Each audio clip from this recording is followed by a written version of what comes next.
I should have some background music playing when we like be waiting and stuff. Yes, Like I need to start I love create music. some stuff, man. Just put some stuff in while we sitting here chilling. I seen Things this like shirt that said music is my love language, and I'm like, I have. yeah, like I could do that, right? There you go. And we could be hanging out, waiting for everybody to hop on, chilling. Welcome in. Yeah. Oh, I need to put on my headphones. Welcome in to the Black Filmmakers. Okay, look.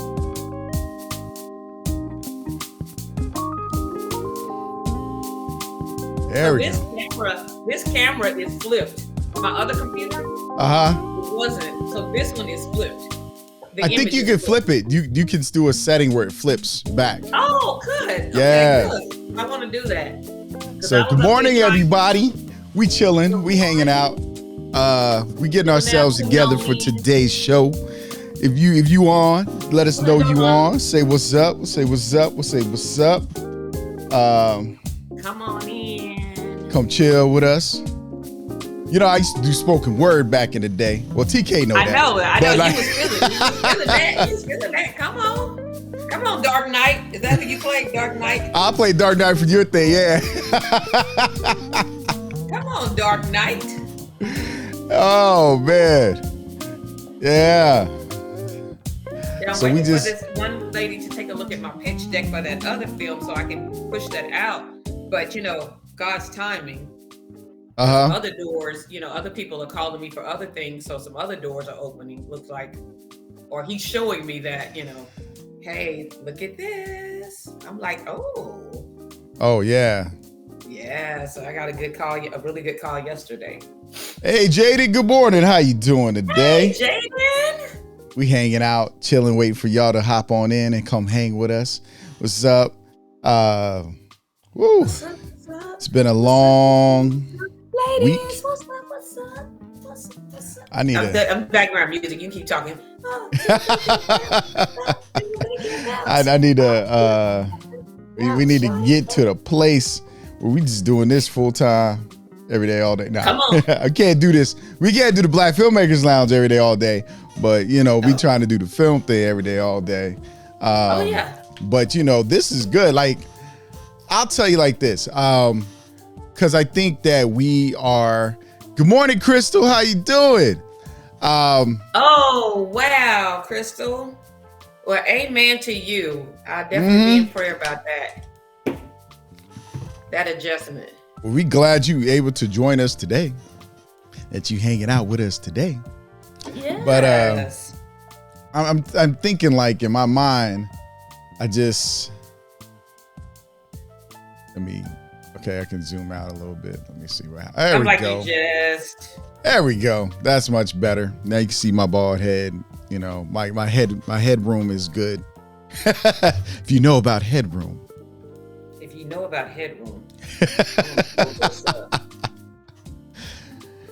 And my problem is I'm always been that technical person. Like, everything gotta be a certain way.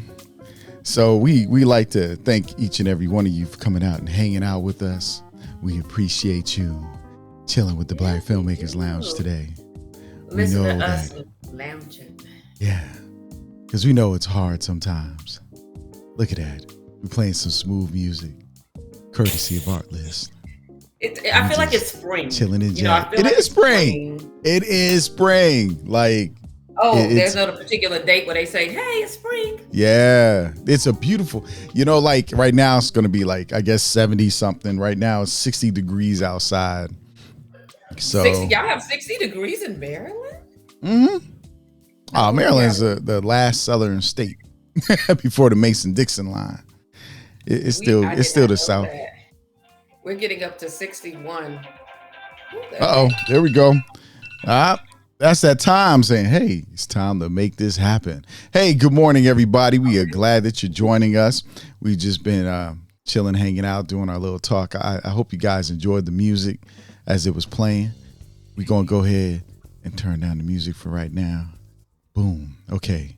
So, but let's go ahead and get this started today because we got we got a nice show. We're gonna be talking to y'all, so let's do this. Hey, good morning. Welcome to the Black Filmmakers Lounge. And I'm your host, Michael Melvin, with my host, TaMyra TK Henderson. And we're hanging out here. We're going to be talking about this is the Saturday morning indie industry shop talk. And we're going to be chilling, kind of mellow. We're going to be excited, actually. We're going to have fun today, actually. We're going to talk about what you're watching. We're going to talk about things like set COVID protocol, because it's still a thing. People unmasking and thinking, hey, I'm good. China's shutting down. Well, a city in China shut down. We got to still be aware of this happening. Family storytelling, because my constant epiphany of we should be recording our family keeps coming up, and TK knows that so much. And we also going to talk about a lot more. And so we'd like to thank each and every one of you for joining us today. And we'd like to get it rolling, get it started. And if you're here, give us a shout out, say what's up, say how you doing, and let's get it going. All right. Hey. What is up? Hold on. We got to do that. If you got a $20 bill, put your hands up. Oh, sorry.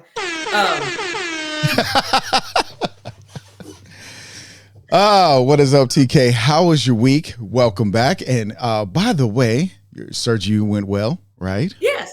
So there you go. So as many of you might not know, TK had surgery this week, right?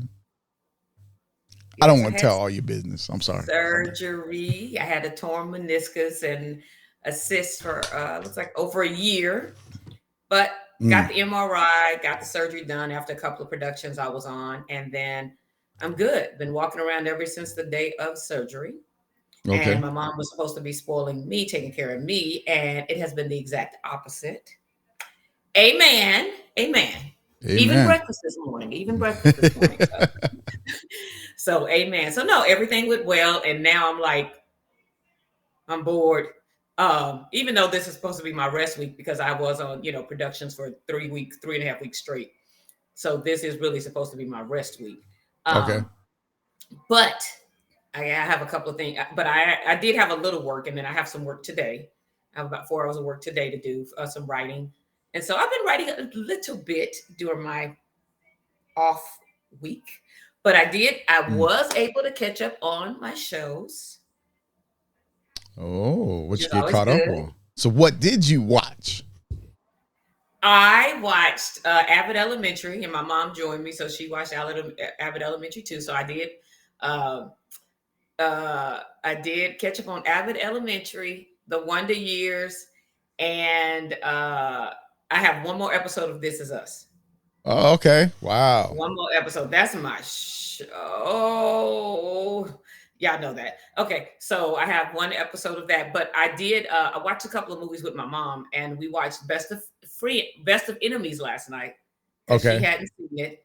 I haven't seen that either. You haven't? No. Oh my goodness. Yes, it's good. You guys should check it out.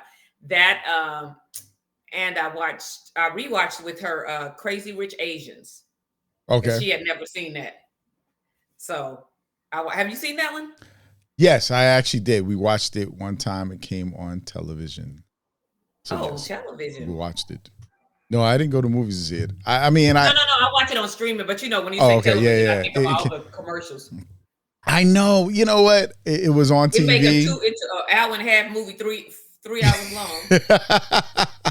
Yeah, Crystal said she needed to tune into the Wonder Years. There we go. My mom even enjoyed it. I let her watch the pilot and then catch up on some episodes, and she enjoyed it. Oh man, yeah. See, I guess I gotta catch it, watch it. Good morning, Thaddeus. So it's like I think that's it. That was it. Okay. And then I caught up on some sermons because I was behind on some sermons, and then basketball. So my mom watches a lot of sports, and so we've been watching basketball games. So tonight will be basketball. Last night was basketball. After Best of Enemies, I want to say frenemies. It's Best of Enemies. Yes, it's based off a true story. So you're definitely. I love true story movies. So, I always enjoy it. It's funny to me. Oh yeah, see, you know, I like true stories. I like that's history stuff, but yes, I think when it came out, I was kind of tired of the white, black, racial stuff, historical, because we do much more than that. So I just wanted to pause from that material. It's like slave shows and stuff. That's how I was. Pause from it, simply because sometimes you need something else in your mind or in your spirit or around you, that energy, because, you know, there's enough during the time it came out, the racial tension is there still, but it you know, is right before COVID and stuff. Yes. And then it's picked right up, you know, but it deals with education and things like that. So it's for me, it's one of those things. It's I got to get in the mood. Remember we talked about, I got to get in the mood to watch stuff that talks about the race things and issues, because we still dealing with that stuff. So sometimes, you know. And it's not, but you know what? One thing about this one, because I felt the same way, because I haven't watched Brian Banks and I still haven't watched When They See Us. Mm-hmm. I haven't watched either one of those because my daughter was like, I watched the first episode and I had to. So I still haven't saw those two. But this one is not as heavy. Okay. I will say that this one is not as heavy because I waited to watch it too. I watched it first probably a few months ago. So it's not as heavy. Okay. Yeah, well, it's not as heavy. I'll get to it soon. My wife still got this show she want to watch on HBO. Mm-hmm. No, it's not HBO. It's Stars. Because she keeps telling me, we're going to watch this show. This movie. It's not a show, it's a movie. But she's like, we're going to watch this movie. And the movie, because it should be on my list, is called 9 Days. 9 days. It's on Stars. And so we're supposed to watch this soon. 9 days. And I will say this. Oh, Go ahead. Oh, no, go ahead. Say what you're going to say. I'll come back. Oh, no, my mom, I walked in this morning and my mom was watching Bel-Air. And I was like, you watching okay, Bel-Air? Yeah. So said, we do watch Bel-Air. Talked about it on the show, so I wanted to watch it. So she heard us talking about it on the show. That's what she said. 9 Days isn't Russell Crowe, far as I know. 9 Days is Winston Duke and Zazie Beetz. So Zazie Beetz, and it's a drama fantasy. The premises, let me really pull this out, because the trailer really tells it. That's why my wife's like, we got to watch this.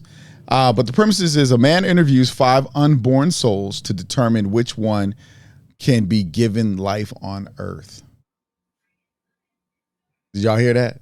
That makes me think, and to see black people playing prominent characters in this, yeah, and a lot of people are in it. Like, there's a lot of known actors in. Benedict Wong is in it. Tony Hale. But Winston Duke plays the guy, the one interviewing him. So it's kind of, we got to watch it. Like, my wife's like, yo, I gotta watch that. Yeah, see, well, I like a seed of soul. So I'm telling you, like, so so we're gonna watch that. I don't know when we're gonna watch it, probably tonight. And if she's got to watch, because my wife watched these reality shows. She got certain shows she watched. There's a show about finding love or something with Uncle Tommy that comes on OWN or something like that. Or whatever. I don't watch all that stuff. So there's another show. Right now they're in Potomac, they're in Maryland. Before they were in DC. Before that it was in Houston and in Atlanta before that, or whatever. So it's kind of, she watches it. Tonight is something Huntsville, another reality show that comes on OWN. Like I said, so she watches those shows at a certain time. So for me, I go upstairs to my man cave and to be like, yo, I'm good. I'm gonna, Yeah, I got, because like we were talking last night, TK, she had came up right before you had called and we were talking, and then you called and I was like, yeah, she told me I need to organize my man cave. But so for me, I've watched Bel Air. Okay. We watched this movie called Project Adam, which is on Netflix with Ryan Reynolds. I liked it. It was actually pretty good. When I watch movies that have a lot of predominantly white characters in it, but Thandie Newton was in it. Wait, no, it wasn't Thandie Newton. It was Zoe Saldana. Sorry, she was in it. Sometimes I get them two mixed up real quick, but she was in it, and it was actually pretty good. It could pull at your heartstrings. It's a father and son type of movie, type of deal. The premise is this little boy comes in contact with his future self, while he's dealing with his father's death. So, but it's a lot. It's an action superhero type. It's not superhero, but it's, action, sci-fi, save the world type of deal. So it's cool. And the kid, now I will say this, the young actor they got to play the younger version of Ryan Reynolds, and he pulls off Ryan Reynolds actually pretty good as a kid. Ryan Reynolds has his way that he says a bunch of stuff all the time. So, you gotta check it out. But, so Daddy said he saw a dope trailer called Detroit Love. It's a play on Tommy and Pam's love story from Martin. That's funny. That would be interesting. I wrote that down so I can, I write all this stuff down. Oh, yeah. Darrell said Project Adam was pretty good. Yeah, it hit those heartstrings. Okay. Did you cry, Darrell? You gonna tell me? There's some scenes. My wife said it. She was like, why you gotta make me watch stuff that be making me start crying? I was like, I don't know. We watching this at the same time. I don't know why you cry. But it does hit you. And I can see your wife saying that too. See, Michael, you didn't even have to put this on. Now I got allergies. I know, because we were sitting and I started playing it and she's just like, what are you about to watch? And I said, this movie I haven't seen. I want to check it out. And so she was like, all right, we'll go ahead. I'll watch it. Then she was, she'd be on her iPad while she'd be watching stuff all the time. She put her iPad down. That should tell you. Like, she put it down. I was like, oh, wait, you put your iPad down? Let me find out. So, yeah. And so, beyond that, I really haven't watched anything else. Now, there's some things I got to get caught up on. The sleep time, the change of time. Oh, Power. I do watch Power. But we watch that when it comes on at midnight. So we've been watching Power Force. Can't help it. I will say this. Listen, if you want Power is different from Snowfall, right? And Power and Snowfall about drug dealing, whatever. 50, everything 50 in the universe of 50 is about drugs and dealing drugs. Excuse me. So maybe the Marvel movie won't be. But go ahead. Yeah, with the exception of For Life, which I'm sad that they canceled that because that was drug is in it too. Yeah, oh yeah, they did have a premises of drug dealing in it, but it wasn't a constant prominent thing as it is in the other shows. But For Life was actually really good. Oh, that was so good. God, that was good. And people have a problem with some of 50's content, but you got to remember, we like drama. We like looking in and seeing stuff. Now we got to create our other stuff, but there's plenty of other things coming out, and that are happening. I know within the following weeks, Disney Plus is going to have Moon Knight, which is a Marvel hero story that people aren't totally familiar with. Do I have my Moon Knight? He's somewhere up there. I have two of them. Has a new series coming out, and CW does too. Oh yeah, Peacock is pulling a lot of black shows. Oh, Peacock is going to have The Best Man, the final, the final chapters of The Best Man, coming in the fall 2022. So they're here filming right now. And And so Peacock is really smart on their thing, on their movement for us. But that's who's Peacock Connect? That's like Sci-Fi. That's NBC. NBC, yeah, that's Peacock is NBC, which has all these other channels and all these other. So it's so if everybody who has HBO Plus, HBO Max is what it is. HBO Max, HGTV Plus, all that is coming to the HBO Max, because you got to remember that Discovery bought Warner Media earlier in the year or last year.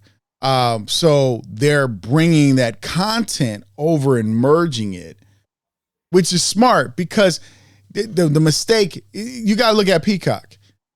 They brought all their stuff to one thing. They bought the NBC Plus, they brought it all together under one house. So it's Peacock. And now some of us get Peacock for free if you got like Xfinity and I don't know if Verizon, but some of the cable networks allow you to have Peacock for free as a part of your cable. And then you got Disney, who has Hulu, which Disney I logged into my Disney yesterday, because I bought the Apple Mini speakers, the Home Mini joint. So I was setting it up, and I hadn't finished setting it up because that's when Tiffany came upstairs. She was like, "Oh, you bought two?" And she looked, "Well, honey, I got them at a discount. Oh, but so when I logged on to Disney Plus, it asked me if I wanted to watch mature content, because the content they had on Netflix, which was Luke Cage, Daredevil, The Defenders, Jessica Jones, all this Iron Fist, all that stuff is now available on Disney Plus.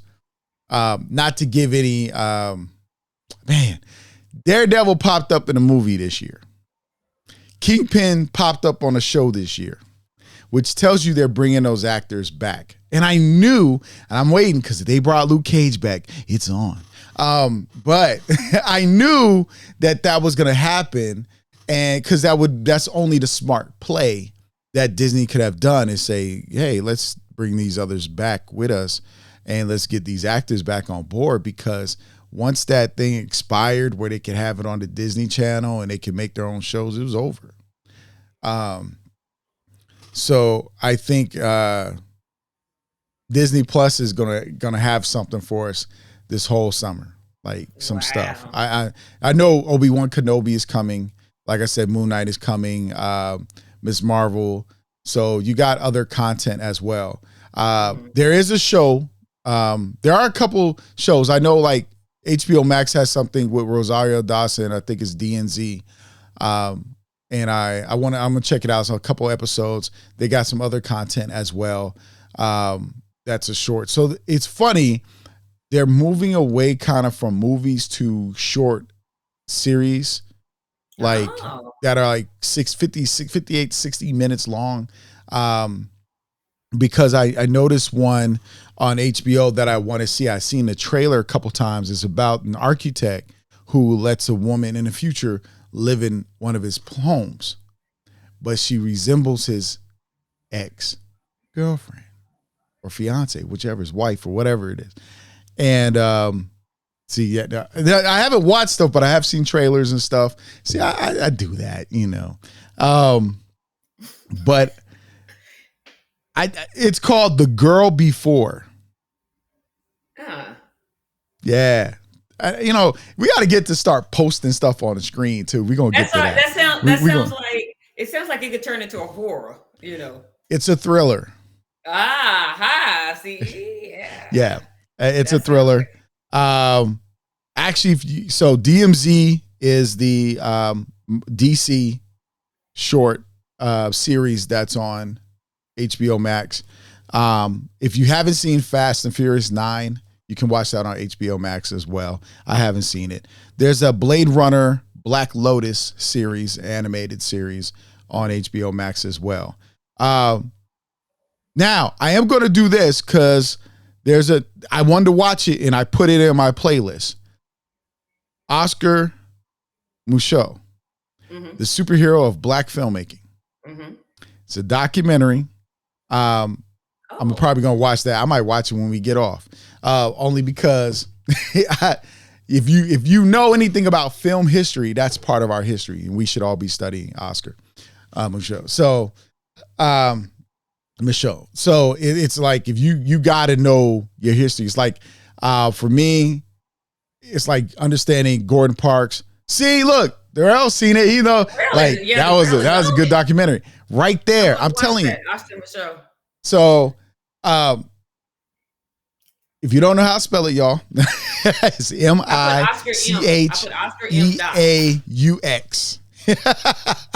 But so I'm gonna watch that because I like anything about us when it comes to film. I like studying.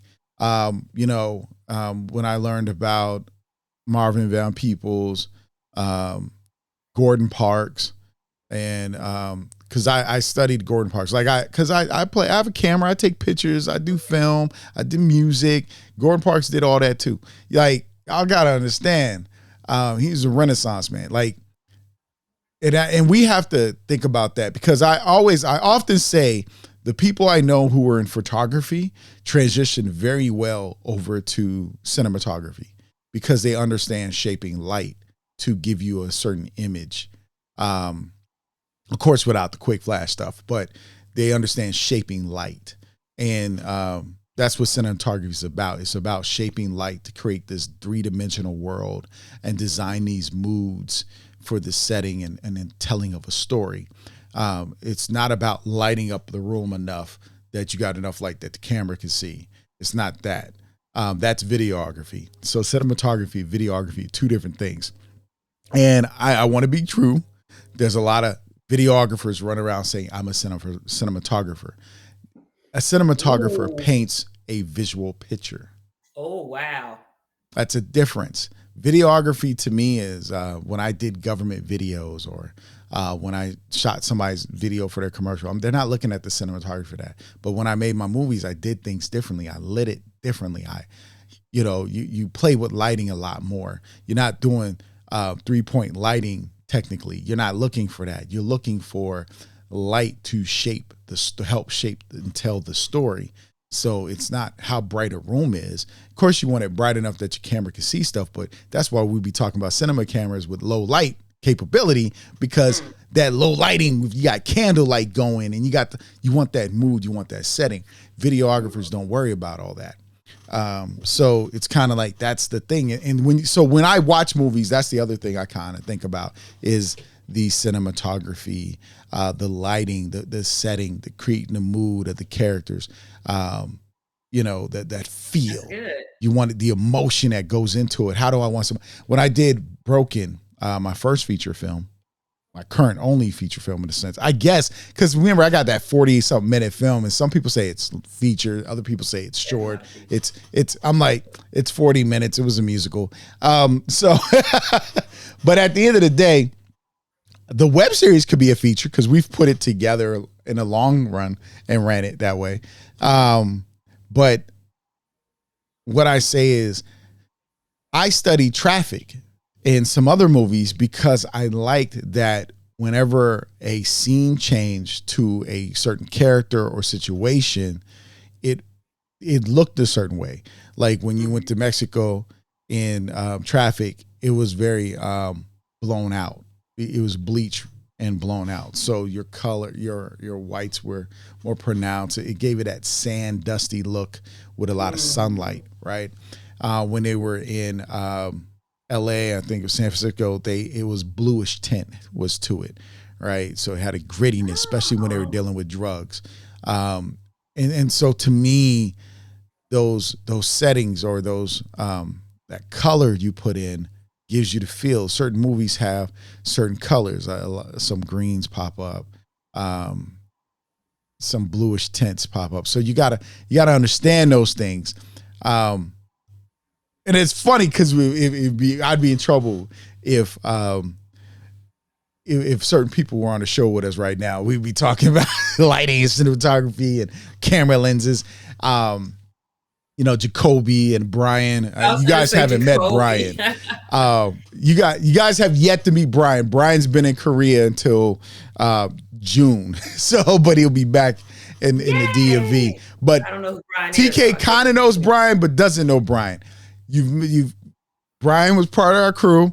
Brian was my other DP other than me on I Am. Okay. Yeah. So, and Brian and I will trade lighting techniques because Brian was like, I see you use this technique I showed you. And then I see you did it. It's kind of, and that's what cinematographers do. There is a clear difference. People have to understand, but we got to study our film history. If there's some books you need to read, I know some books that we know when we first started the show. We kind of, what's crazy? We are at around our anniversary.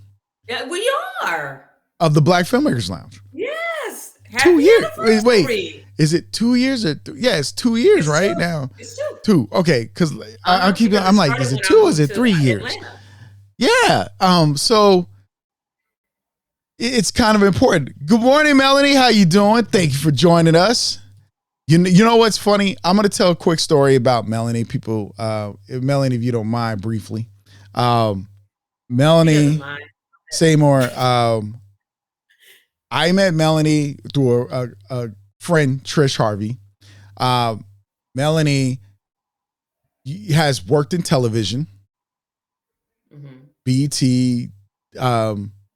Discovery, but Melanie and I would talk about the industry, and she would, school me on stuff. But Melanie is working with the nonprofit organization now that discusses venture capitalism for us. Oh, come on, Melanie. Angel investors for us. So I got it. Melanie, I'm going to tell you, put the link to the organization in the comments. Now I'm going to say that. Now, Melanie had a short film because we had a small group kind of way back when I was in Texas. And we were going to come together and develop everybody's short or feature film and web series. Like that was the whole purpose of the small group. And it didn't pan out the way it was. It's supposed to call the 7. 7's the number of completion, but it ain't do what it needed to do. So the group went split ways.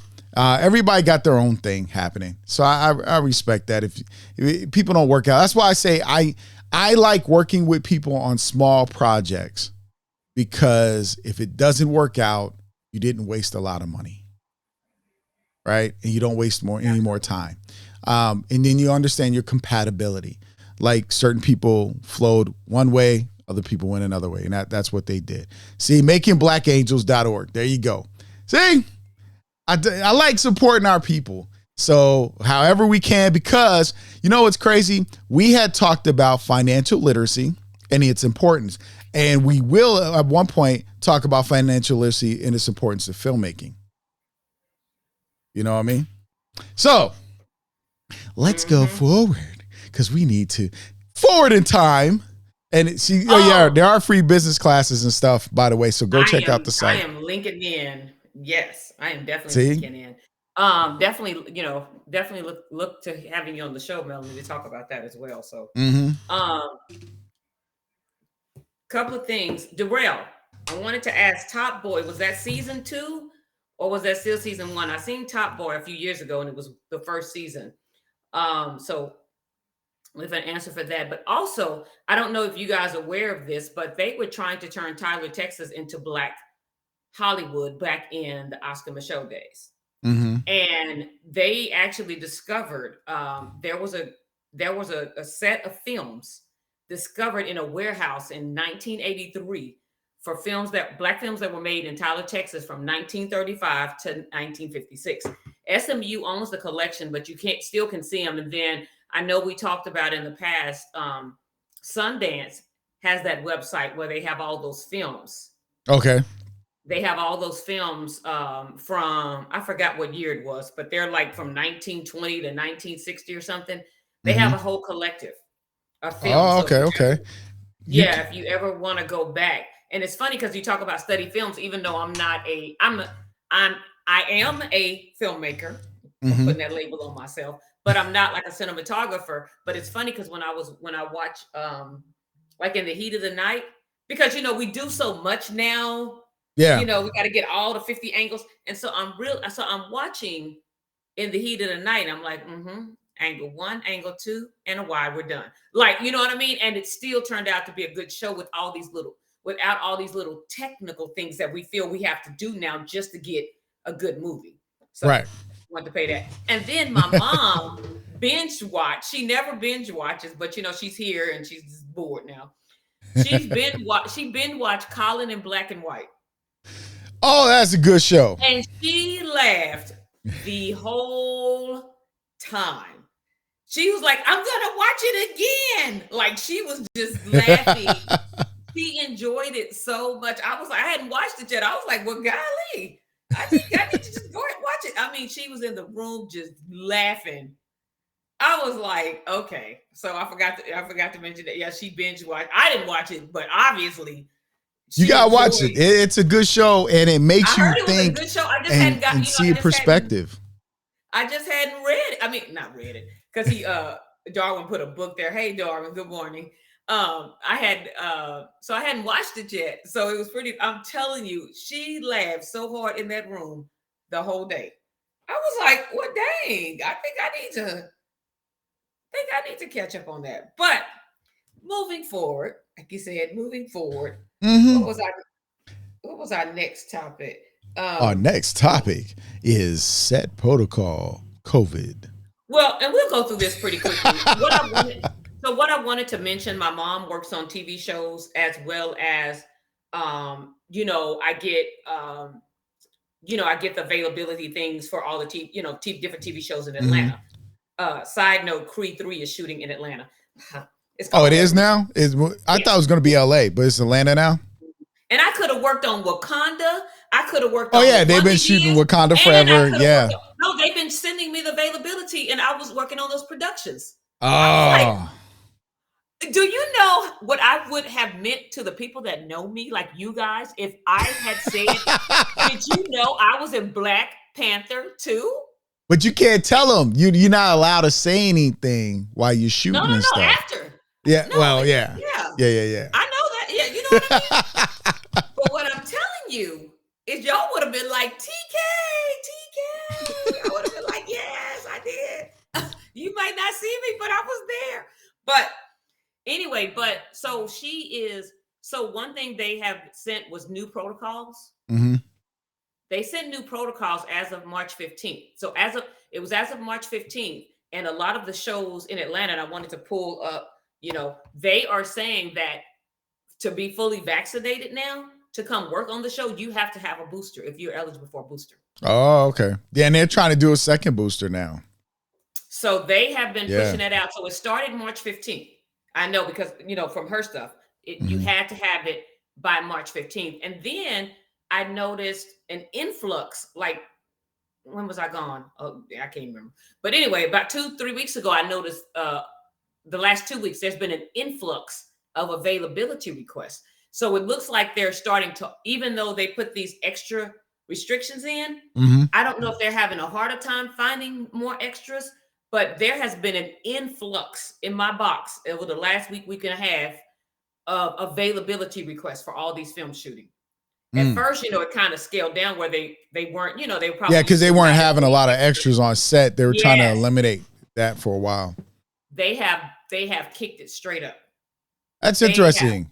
And you know what's, if you study the projects that were shot during COVID, during all the protocols and stuff, you can see how some of the characters are more distant and the camera angles are shot to cheat that. There's less people in the room and technically there'd be more people around, and they keep distances. Yeah. It's so interesting. If future filmmakers are going to study and say, this was the COVID era of filmmaking. Here's the difference between the beginning and during, pre-COVID and during COVID, how films looked, how TV shows looked, how the characters interacted, or the limited ability of set because of those protocols. I wonder if people are going to study that. And can you get away with stuff and cheat a lot? Because we still enjoyed it. We still enjoyed it. Yes. All right. So, and you know what? That's what I'm saying. So that's what I'm saying. And that ties back to what I was just saying about In the Heat of the Night, which is my favorite show of all time. If anybody just want to know. But that's what I'm saying about In the Heat of the Night. All the stuff we think we need, we didn't. Right. To tell a great story. So now this COVID, just what you said, these little cheat things that we're doing, we didn't need all the extra stuff that we thought we did to tell a great story. See, it just kind of connected. Oh, so going with that, I had a situation. I was unfortunately out on Thursday to join in on a funeral online for my great aunt. And when I got back to work yesterday, before getting back to work, I got on and checked my email because we were supposed to live stream something and YouTube didn't want to let us live stream yesterday for some reason from work. So, and we've live streamed on there plenty of times because we've done promotion and all that stuff. So we're like, wait, it's not working? What's the problem here? And YouTube just kept saying, trying to connect. And so we had to go ahead and just record it and throw it up. But so I had a student send me an email while I was out, and I gave them an assignment to shoot all these camera angles, not camera shots and angles and movements in class. I gave them 20. And the student sent me an email and said, Mr. Melvin, I don't think we can do this in class because we have a crowded classroom. And it's not crowded, but it's chairs, tables, students, everybody's going to be filming. And so when I was like, no, you should be able to film this in class because I've been doing this for about 20 years. I'm not 20 years, about 15, 16 years. You should be able to do this. This lesson is not new. I didn't just pull this out of my hat. You're capable of doing this. And so he's like, well, the sub, so I can do it at home. The sub wasn't supposed to tell him anything like that because the whole lesson said in class. Even though I'm very, very explicit on my directions. Very. So I don't know why the sub would have told my student that they could film outside of class because that's not what the lesson says. And so I I know because the sub ain't read all my stuff. And that's the other part that bothers me having subs, but I make a movie about that. The real substitute. But so the student dropped by, he on his way out of school at the end of school, because I don't see them that day. I don't get to see that class until Monday. So he was like, you got my email? I said, yeah. I said, the assignment said in class. I don't know why the sub told you, but the assignment said, and I said, I'm very detailed. And so this goes to what I explained to him. I said, you sent me a message telling me this couldn't be done in class. I said, in filmmaking, you may be given a small budget and you got to work within that budget. You may be given certain parameters and you have to work within those parameters. The key is about creativity, to understand the process and to think, how can I do this and make this happen? And I said, so yes, there's going to be people in your background, but you got to shoot in such a way that we're not focused on those people. We're focused on your subject that you're filming. So you have to understand and learn how to shoot those things. And what I was trying to explain to him, and I said, I'm not jumping on your case. I'm trying to teach you. We have to learn to be creative with the smallest of things. That way, when you get the big stuff, we already know you're creative enough to make it happen. Yes. And so when you got a little bit of money or no money and you can do something with it, then if I gave you money, now I know you can do something with it. He's like, because he answered, he said, yeah, because I can do more. I said, exactly. You're not going to waste money. And so, cause he started getting it. Cause I told him, I said, you have to start using this in every situation. As a filmmaker, we don't always have the money we want. And I said, you know what the number one problem is when I talk to a lot of other filmmakers about making a movie? He's like, what? I said, what do you think they tell me they don't have enough of? Time? I said, no. I said, some probably say that. I said, what do you really think they don't have enough of? I said, money? I said, yeah, they got to learn to figure it out without the money. Because if you can make a project with very or no money, man, you doing something. So we as filmmakers, you got to remember there's constraints we have. It doesn't stop us from doing it. You know, actually, I didn't have much money when I first started. You know, but I made it work. And I was telling him, and so he got it. He's like, I get it now. I have to be able to deal with the limitations and still be creative. Look at that. Aww, look at that. Such an awesome teacher. I'm glad you're my teacher too. Like you're our teacher too. Hey, Tone, good morning. Yeah, we were talking about, cause I'm working on a short for one of our people, one of our family members. And we were talking about situation with trying to film like bus and train, trying to, so we were just, going over that yesterday or the day before, talking about the limit, Lord, I got caught up. Hold on. You get that water.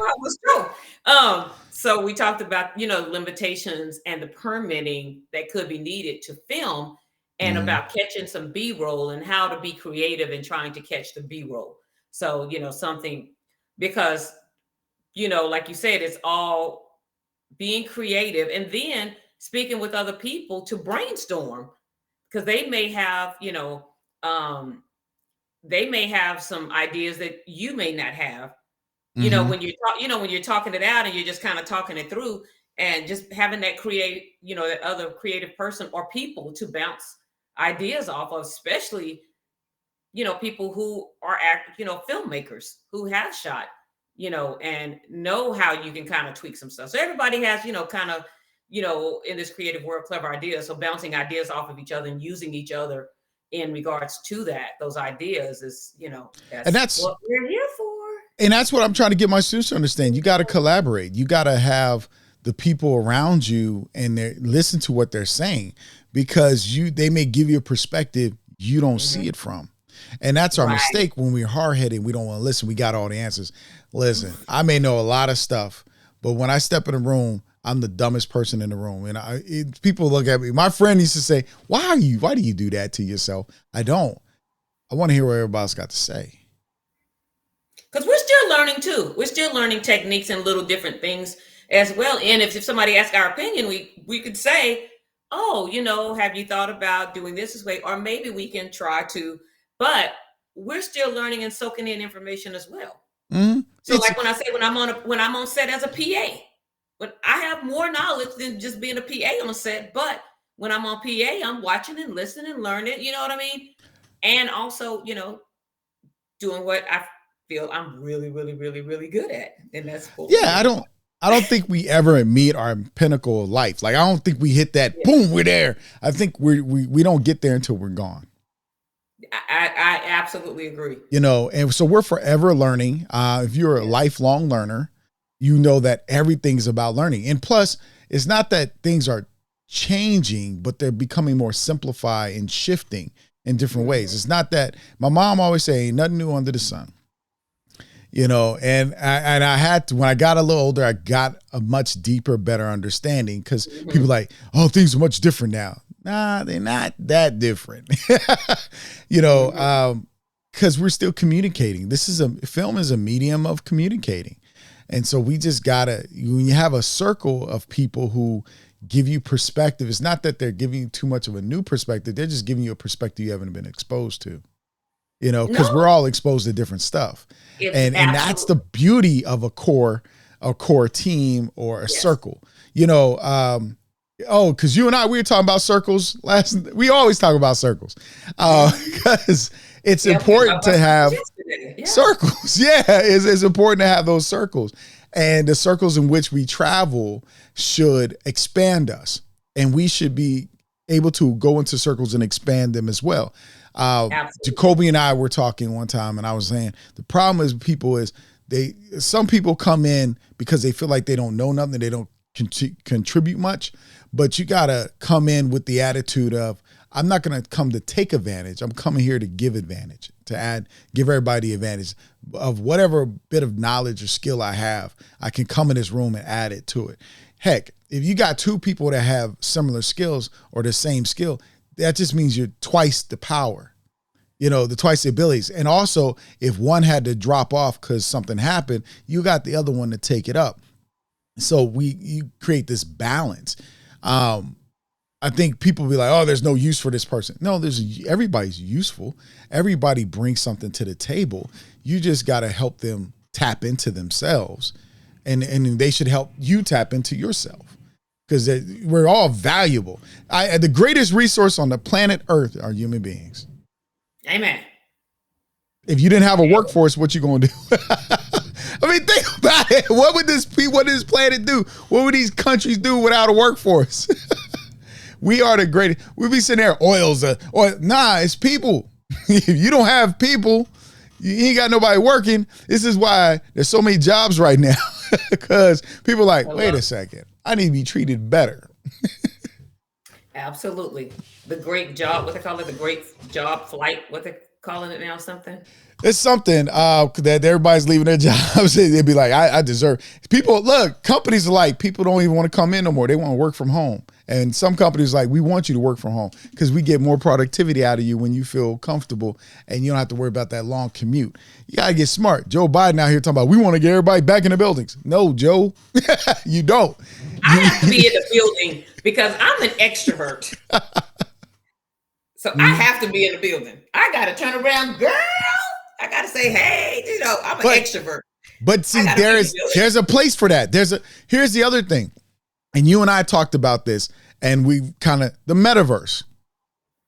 What's all happening. Yeah. And so my whole business structure, my whole research is shifting, because you have this metaverse coming. It's already here. It's not coming. Yeah, it's already here. And so how is it going to impact us on the film side? Because I just looked at some glasses that I could put on my face and watch screens from my phone or my iPad or whatever, as long as it has a USB-C connection. Okay, so number one, the metaverse is going to really work for millennials, but extroverts like me who are older and who are used to riding the bike, I love on the Wonder Years how they keep showing the bike in the front yard every time they go to their friend's house. Right. You know what I mean? Because that's what we used to do. So we're used to getting out, being extroverts. The millennials, in this YouTube social media generation, they love being behind the screen. So if they can turn themselves into an avatar and put this mask on and be in that moment, that's what they're going to do. But people like me, but I think you're going to have it's all about balance. It's all about a hybrid of both. It's you got to meld both worlds. And if you put on some goggles and you're still in the real world, remember that there's a game called Pokemon Go, and you would bring your phone up and you could touch stuff and you'd be walking in the road. Some people start walking in traffic and doing some other walking off cliffs. But but imagine that. Imagine your verse. It's like Ready Player One. If y'all haven't read the book or seen the movie and read the series or whatever, just watch the movie. Where are we at this? Because we got to get prepared for that. And we're not engulfed in technology. We don't understand what's really going on with it. We're going to be in trouble because the camera's about to shift. There's I'm going to tell you this. Canon has a lens that has two lenses on the front that goes into one lens. So it creates this three-dimensional image, real 3D pretty much, because it's bringing it together. It's almost basically they're 3D. So if you put that on your camera and you start shooting, what's it going to do? What worlds are you going to create? We have to start getting involved in that. Yeah. And it's Darrell. I was born before the internet. So I was born before the internet. No, you weren't. So I wasn't born before the World Wide Web. Nah. No, the internet or intranet. So I'm not talking about NASA or IBM. Right. You're talking about the internet. The internet, the way it is now, yes, but the internet was originally created to protect us against World War III with the launching of nuclear weapons, the infrastructure. It was a way to make sure they can still communicate. And Red Dawn. That's what I'm saying. So the military. So that's what I'm saying. So I'm talking about the military, IBM, right? NASA. You're not talking about that. You're talking about the consumerism of internet. We are all born. All of us were born before the consumer part of internet. No, it's some people on here. Let me see. It's some people on here. Hey, Jacoby. What's up, bro? I don't know how old the rail is, but some of us, yeah, I'm looking at the names on the comments. Look, wait, I remember the days when I was going into Comp USA and all these other things, and you're getting Earthlink and AOL, and you're getting the free disc. You're going to get the free disc and pop it in, and you're changing your name every time. And then you wait for it to dial up and then get connected. Look, JD said, not I. There go a youngster, JD. I see you, girl. But I was just explaining, even in class, I was telling my students one time, we just using tools that are more advanced. And the mistake people make is they make the tool more powerful and more skillful than the user. Woo! And say that again. You know, you got to think about it. The tool shouldn't be, hold up. The tool shouldn't be more powerful and more skilled than the user, because it's just a tool.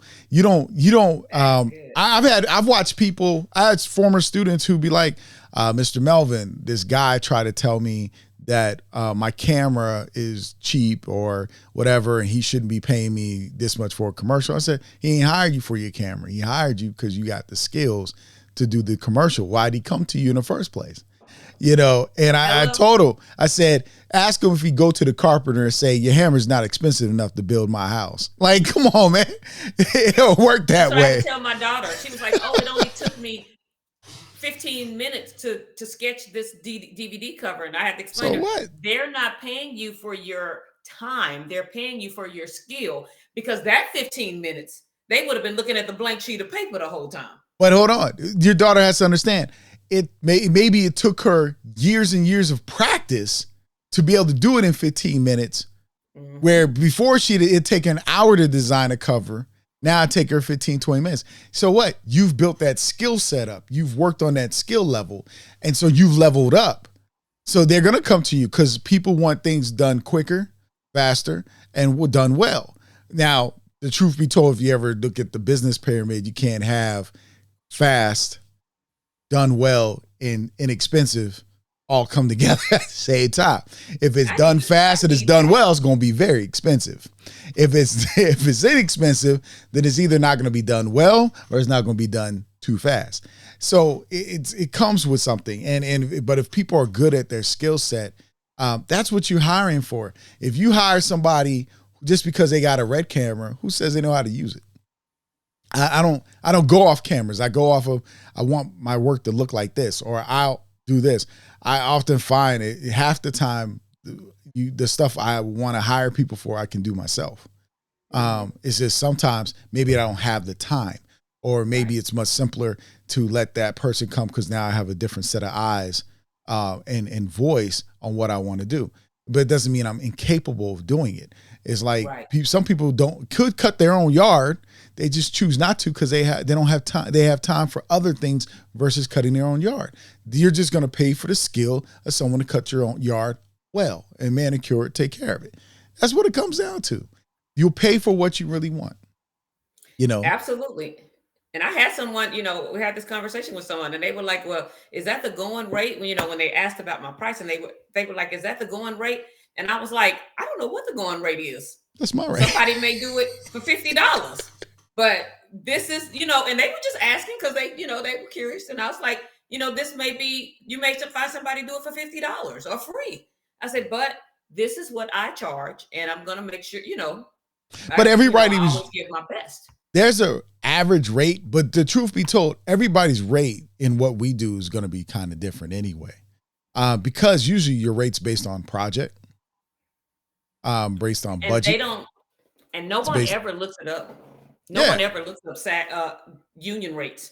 Like for WGA, like when people say, you charge how much for a feature? And I'm like, do you know what the union rate, the low budget for a union rate feature is? And they're like, no, go look it up and then come tell me my price is too much.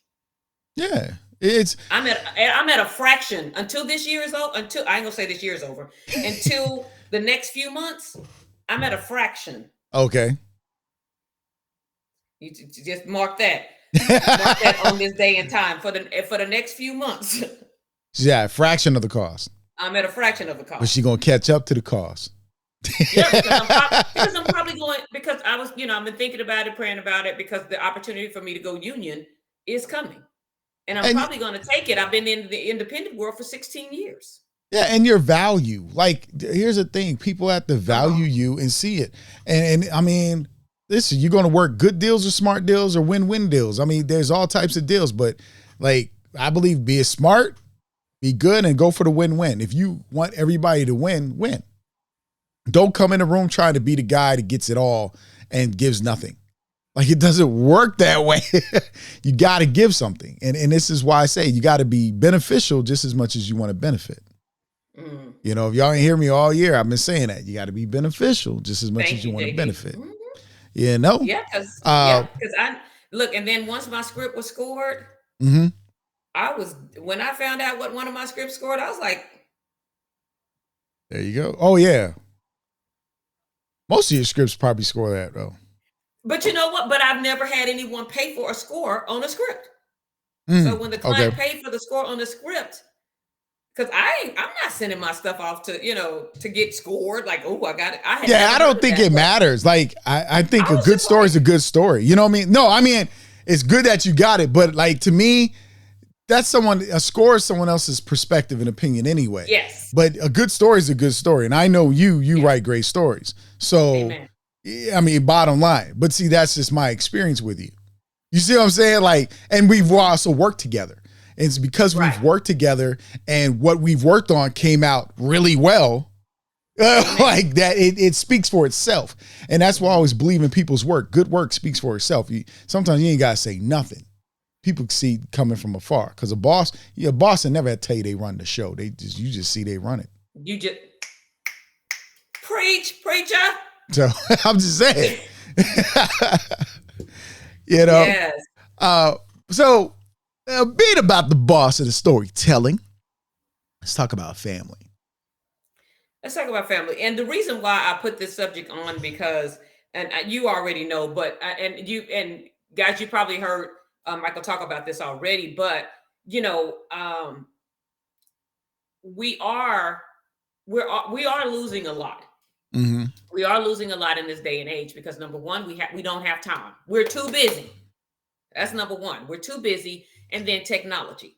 Technology takes us away from a lot. We're dealing with family, as well as I have pictures. And I'm like, we are going to lose so much history if we don't print these pictures out. Like I have to go through my computer and phone and make a list of these pictures because we're going to lose so much history between the picture taking cell phone era when the smartphone developed. Yeah, this is just me. And and present, we're going to lose so much history, graduation pictures. It's just so much stuff we're going to use because we're not taking the time to pull these things. And I know that, I think about things that my great grandmother said. And then, Michael, you have brought it up several times. And then with this week we can have with the passing of your great aunt, and then, just help other family members with health problems. It's things that you stand in regret in regards to pulling these stories from your family. Mm-hmm. And even if you don't tell the full family story, there are parts of these stories you can always take and implement. And so, right. And you get perspective, like, my Aunt Marlene, or also known Mary Ellen Cooper. So she recently died, March 9th, actually. And my dad called me and he was like, hey, son, I just want to let you know, because, You did know your aunt. Yeah, she wrote the foreword and edited my first book of poetry. And she believed in me, like my grandfather. So my dad, my mom, my grandfather, and my aunt and certain people always believed in me. And that's how I'm an artist. And I had a teacher who used to call me a Renaissance man, because he's like, you draw, you paint, you do photography, you just do it all. You're a Renaissance man. He used to call me that all the time. And actually 2 teachers called me that, the Renaissance man. So when you have people that believe in you, we kind of slightly take it a little bit for granted. And then we achieve certain things, but we don't realize in our achieving what we could use those skills for, because I always believe God gave us these set of skills we have. They're God-given skills. We just build on it. So like I have a thing, if you ever read the word, the 3 talents, and there's it's basically the master gave out a talent to one servant, gave out 2 to another and 3 to another. Or was it 5 to the other? Okay. 1, 2, and 5. Yeah, 1, 2, and 5. There we go. And the one who received 1 buried it. The one who received 2 doubled it. The one who received 5, he doubled it. And they increased. And so when you get skills or talents or abilities, I'm not talking about money either. I'm talking about your skill sets. You add to it, you increase, you build on it. I mean, I started drawing as a kid. I started doing music, rapping and writing song lyrics and poetry. I'm a visual person. Everything I did was because I could see it. Mm-hmm. So that visual came out, especially with filmmaking and storytelling. And when you add to those talents, they increase. It keeps coming more and more and more and more. If you think about it, I'll just use TK for a quick example. TK, I know, writing scripts.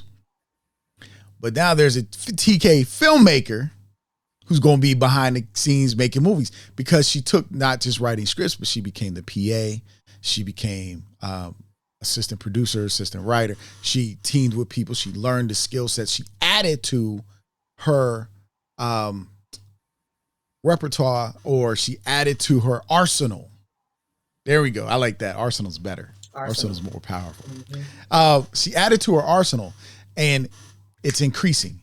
Her not only is she increasing as a person because of what she added to herself, and her value goes up. And I'm not talking about financial value, just her as a person continues to go increase. Her aura, her energy increases, her positivity, who she is. We all do. Then her value also goes, because it's a result of, right? So when we add to the skills God gave us, and she's a great writer. Like, if you read TK stuff, you know. If you sit in on a table read, you'll know, because you feel like you actually watching the movie when you're hearing these voices, and she got the right people to play the parts. So when you use those skill sets and people believe in you, like, that's powerful. But what we fail to do is tell the stories. I remember somebody said this to me as a kid. One day you're going to write a movie about this family. You're going to make it rich. But don't forget about us. and I was a kid. Now think about it. I'm a kid. I'm not a grown man when somebody's telling me this. I'm a kid. But then I look back and I'm listening to when my aunt or cousin Bunny is talking about her mother at the funeral, and I'm hearing so much Aunt Marlene did. And I'm like, oh my goodness, the world needs this. Because you got to remember, my parents and my aunt and my grandfather, they came up during segregation. They came up during after slavery, after the Depression, and when things were moving. You know, they were coming into theirs, and they came in a place, like most of them are from DC. Mm-hmm. My dad, my grandfather.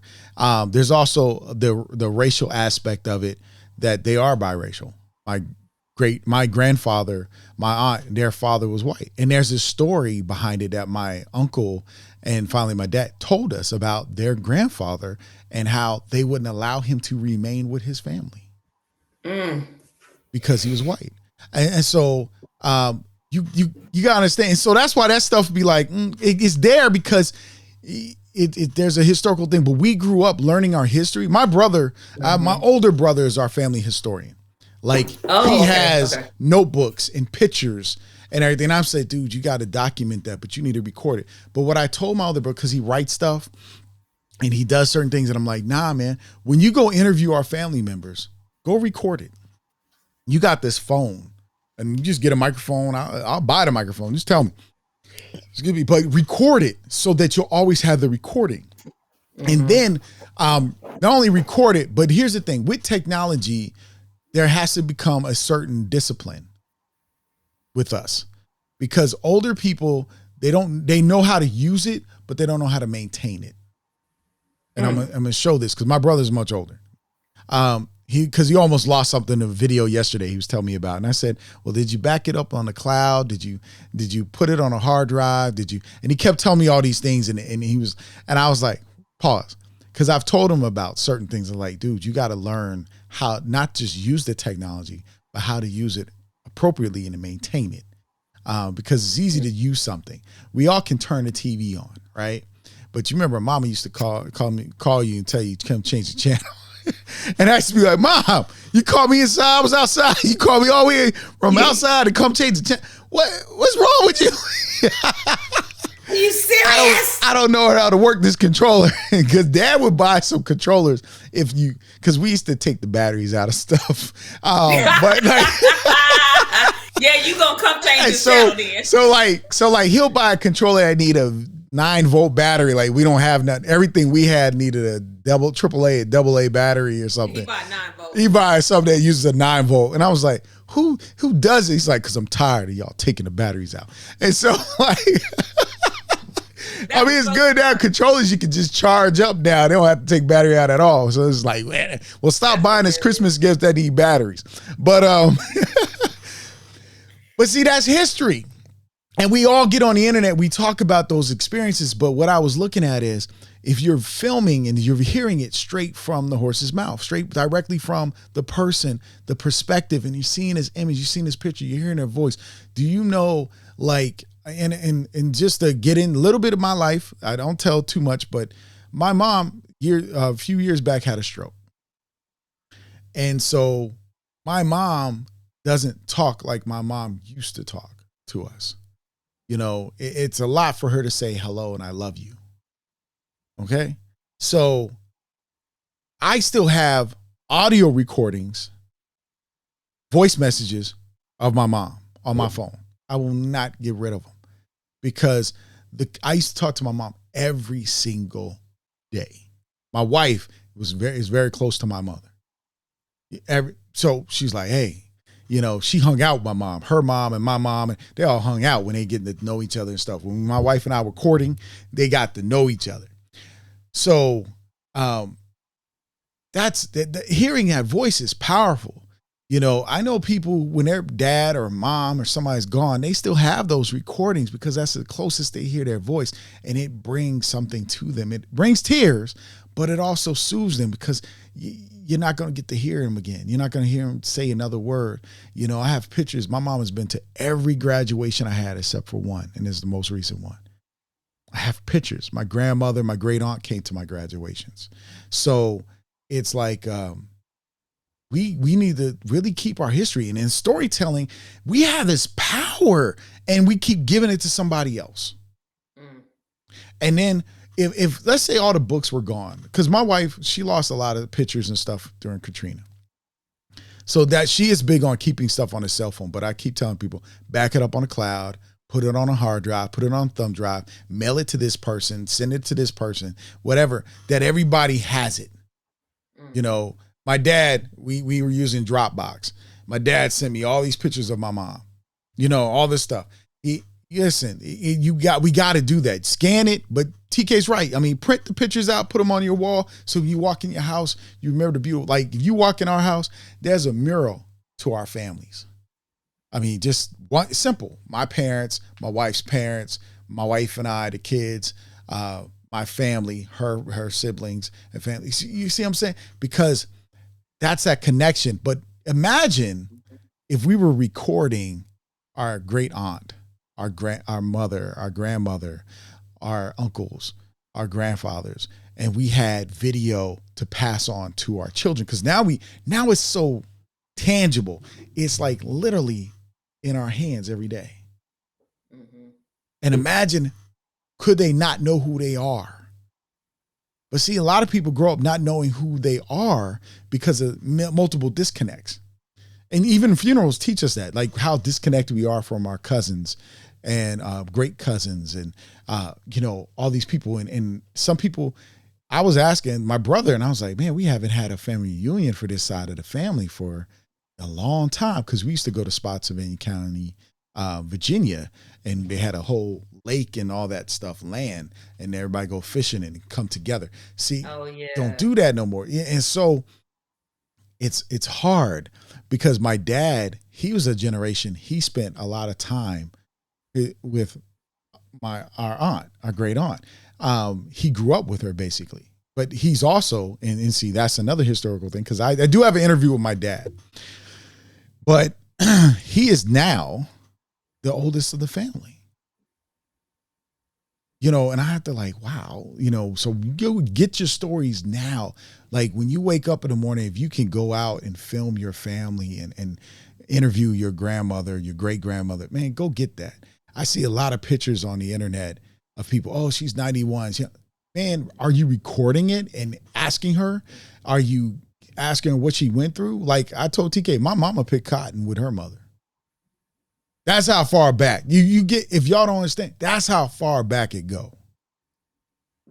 So that family storytelling, that's empowering for us. And then if we do make movies using that material, that's beautiful, because now you're passing something on to the world and to your future generations that can't be taken away. But if we don't do it, if we aren't writing the books, think about it. We know about Alex Haley and his family history because he wrote Roots.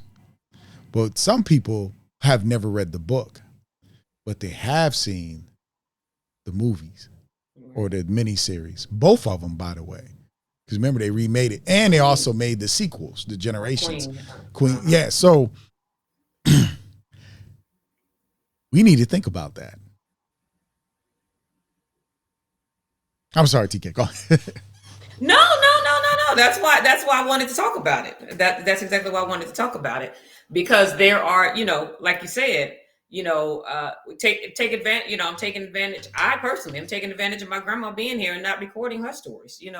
So it's real. So that's why I wanted you. That's why I wanted you to speak on it, because that motivates us, that inspires us, and that gives us something to really think about when we're at these family gatherings or being, spending time with our family members. So no, that's exactly why I wanted you to speak on it. Yeah, no, I'm constantly thinking about, like, we need to be telling these stories and passing it on, because somewhere down the line, somebody's not going to know that. Like my brother is going back, meeting people he's related. We're related to, and he's related to, because he has his father's side. And like getting all this information and these connections, like he found out from his father, they're related to the Gores. So you're now you're seeing how it plays out. So also when you got to talk about reparations, you got that history to break it down. I want some extras in my yeah. Yeah. But I was just saying, like, when we had these conversations, you don't know how empowering it is to know your own history. We're forever learning about somebody else's history. My dad a long time ago told me history is written by the victors. They'll never tell the side of the people they trampled over and took over. So how do you tell their story? Because there's more than one perspective, and the victor gets to tell the story the way they want to tell it. Yes. And if you look at it, they got an issue right now, critical race theory. It's no such thing as critical race. It's called telling the truth in history. Stop. It's called history. What you omitted. Yeah. But they told us his story. That's his story. What's your story? How did your people, how were they impacted by it? Because for some reason, they don't see, they hear the Kanye ringing in there. Slavery was a choice. They hear Kanye going in their head. That it was not a choice to take somebody from their land, or to take people land from them, was never their choice. choice means we traded. There's a mutual understanding and respect for one another. When you come conquer something from somebody, there ain't no choice in that. So we have to think about it. They don't want to hear our stories because we're not telling it. We're letting them tell it. We get the watered down version. Mm-hmm. Or we got to wait on this, the lack of better terms, the white savior to help us tell our story.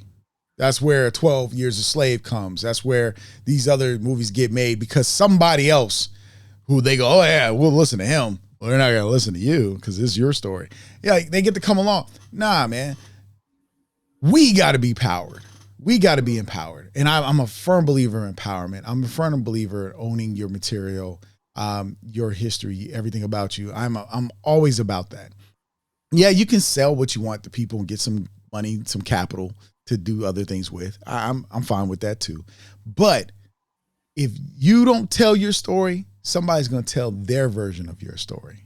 And it ain't always the story that needs to be told. Absolutely. So. Absolutely. Man. I think that's your 60-second gem. That's your 60-second gem right there. Yeah, that's my 60-second gem. If you want to hear my 60-second gem, just go ahead and rewind that. Rewind that right there. Exactly. Exactly. Oh, man. All right. So, man, because that family storytelling is big to me. Like, it becomes bigger and bigger because when I look around, I hear some of my friends be like, oh, I miss my dad, or oh, I miss my uncle, or because you don't know how close you are to different families. Like, my grandfather is the one who kind of really kept me inspired on filmmaking because when we went to visit him in D.C. all the time. They lived in Southeast D.C. and we would go visit them. And he would have this parade paper, whatever came in the Washington Post. It was this thing, parade and everything, and it had articles in it. And he would have, hey, I read this article about film. You should, I got it for you. I left it for you. It's right here. And he'd give it to me. And he'd sit in his chair.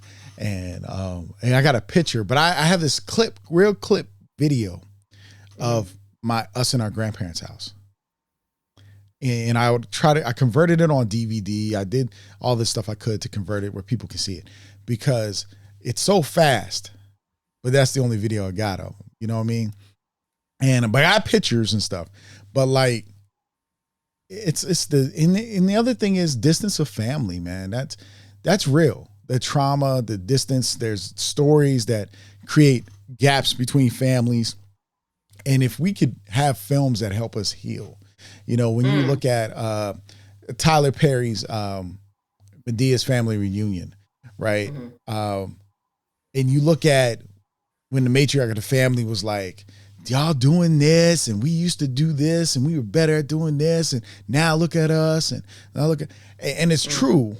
We don't think about those things. And some people get offended when the truth comes out, but like you have cousins that might be married to each other because they don't know they was cousins. Now, see, that's a whole different level of storytelling, especially with small towns, because he walking down the street and he looked like this other man down there, but you ain't never thought about it till somebody said it, and they like split image because you would never think. Mm-hmm. And they're split images of each other. And it's so much, that's a whole... And that happens. That actually happens where couples had done research on their family and they find out we were related. But they're removed several things, but they're related. Some ain't even never moved. Yeah. Because that's in these small towns with these small town secrets and family secrets. And baby, we don't talk about that. And we this, and that. So the legacy and the secrets is part of legacy too, unfortunately. Yeah. Secrets is part of legacy too. We just don't talk about the secrets as much as we talk about the other stuff. You know what I mean? The other stories. Now, baby, we don't. I have a friend. She literally is working on her biopic and just learning, and she knew that when her mother was pregnant with her, there was a gun to the belly. Oh, wow. By her dad's girlfriend. Ooh. To the wife, which is her mama. And she called her uncle because she's heard the story, but she wanted to know he was there. So she wanted to get his version of it. And he was like, baby, why you bringing that up? And this, and that. And you don't need to talk about that. And, that's just stuff you bring it up. She was like, but it's my story, where the enemy tried to take me out. When, so I just want to know I know the story happened. You were there. I just want to hear you tell me what happened. And he simply refused. And he called her like even a few days later. And why you want to bring this up and this, and that. But it's her truth. It was her. Mm-hmm. And so, yeah, so it became a big deal. And she was like, and she talked about another situation with him. And he was like, well, that's different. And she was like, no, it's not. It's the same. Because people don't want to go in because, that's the past and it'll make other people look bad and stuff. But the truth is the truth. Exactly. Whether it's a good truth, a bad truth, or an ugly truth, it's the truth. And so it was just interesting. And she was, it really, really bothered her. Because she was really trying to get that truth about her history and her mom. And so, yeah, so those secrets and that's a whole different level. And I actually, the last movie I wrote, Jade's Heart, this is not a plug at all, but I bought out some of that generational pain. The movie is about passing on generational pain and hurt. There you go. Yeah. And that's part of one of the, that's one of the things in one of the main premises of the movie. And, we just see kids and we just, this and that. And, some people, we quick to judge these kids. And it's like, did you see where they came from? Did you see their grandmother's life? Did you see their mother's life? And then here they are, third, second generation removed, still not even really removed, because some of them, you're still in the house with your grandmother or your parent that's causing this toxicity, what the word I'm looking for, this toxic environment that they live in. And then here they are trying to come to school and be disciplined and learn, but because they still have to go home and have come out of this toxic environment, we're judging them. So this is this movie kind of, to me, has that conversation about these kids, and, yeah, I read that script. Yeah. Oh, you read Jade's Heart? I thought no. I sent it to Tiffany. You said it to Tiffany. You read Project Him. Yeah, I read Project Him. I know that one. But there was something else. Them kids. Jade's Heart was about. You know why? Because we talked about Jay's Heart. Yeah, you and I had a more in-depth conversation about it. That's what it is. But okay. And then because you also call and talk to Tiffany. And sometimes I'm sitting in the room. Tiffany read it. So Melanie has a question for you. What's up? Let me post that up so we can see it. Any recommendations for getting buy-in from family members to talk about sensitive topics on video? This is a challenge of us face. Many of us face. Sorry. My brain. It's kind of like the subject I just brought up, and that was over the phone. So, okay. I don't know how to get people to buy in to do stuff. Individuals are individuals. The psyche of each person is going to be unique on how they want to deal with stuff. I just believe in, I guess, having open relationships with people, really talking to them, really expressing the importance of your family history, because it is something that you can pass on. Plus, here's the thing. A lot of us don't go to therapy. And we don't realize that a lot of our problems have a core, and that core stems from family beliefs, mindset, environment, things passed on, and then also our personal impact. Like something could happen to you one day, and it impacts everything else. Abandonment. Let's just say abandonment. I have a problem with abandonment to a certain extent. Because until my dad told me some things. But the abandonment for me is when people say they're going to do something, they don't do it or they don't follow through. So what created Michael out of that was do it for yourself, which is not always a good thing, because you get this thing, you only rely on yourself. My mom used to say that you were born in the world by yourself. You're probably going to die by yourself. Mm-hmm. And so we get these sayings like, I can do bad all by myself. And then what do? We don't work on fixing things, because those sayings were given or shared to protect themselves because of their abandonment or their issues of people not trusting, believing in them, supporting them. So if they never say it, I'm fortunate that I've hung out with my parents. When I say hang out with my parents, I hang out with my parents. Like if I go to Texas, I ain't going to go see no friends, and I'm going to really be with my mom and dad. When I used to go over their house and play checkers or whatever card game, Tunk, Uno, all that, whatever, Scrabble, Monopoly, we talk, we had conversations, or we just sit around and the TV could be on, we watching Family Feud or whatever, but we just talking to each other. And the beauty was my mom was never afraid to share her story. She would tell it. Well, at least tell it to me. I don't know.